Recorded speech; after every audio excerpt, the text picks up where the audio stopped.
Hello viewer, কেমন আছেন সবাই? আশা করি সবাই ভালো আছেন। হয়তোবা কোনো কারণবশত আপনার উইন্ডোজ 11 টাস্ক বারে কোনো ধরনের আইকন অ্যাপিয়ার করছে না।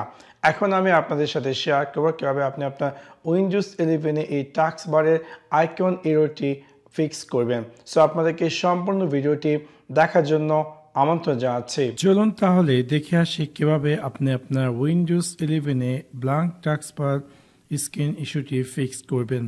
সেই কাজটি করার জন্য আপনি আপনার উইন্ডোজ 11 কিবোর্ডে আপনি কন্ট্রোল শিফট স্কিপ কি চাপবেন এবং চাপার পর আপনি দেখতে পাবেন যে টাস্ক ম্যানেজার অ্যাপিয়ার করবে। হয়তো আপনারটি নর্মালি এরকমটি দেখাতে পারে। আপনাকে ক্লিক করতে হবে এক্সটেন্ড লাইক মোর ডিটেলস এবং এরকম একটি স্ক্রিন দেখতে পারবেন।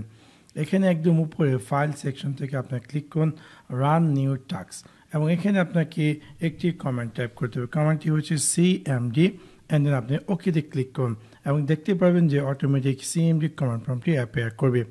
এখানে আপনাকে একটি কমেন্ট টাইপ করতে হবে। কমেন্টটি আমার ভিডিও ডিসক্রিপশন দেওয়া আছে, আপনি সেখান থেকে এটাকে কপি করে জাস্ট এখানে পেস্ট করে দেন।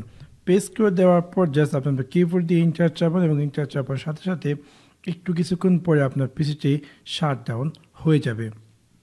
যদি শাটডাউন না হয় আপনি চাইলে ফোর্স শাটডাউন করুন এবং দেন আপনি পুনরায় আপনার পিসিটিকে চালু করুন। আশা করি এই সিম্পল স্টেপটির মাধ্যমে আপনার উইন্ডোজ 11 টাস্ক বারটি যে ব্ল্যাঙ্ক ছিল সেই ইস্যুটি ফিক্স হয়ে যাবে। সো আশা করি আপনাদের ভিডিওটি ভালো লেগেছে। যদি ভিডিওটি ভালো লেগে থাকে অবশ্যই লাইক এবং শেয়ার করতে ভুলবেন না।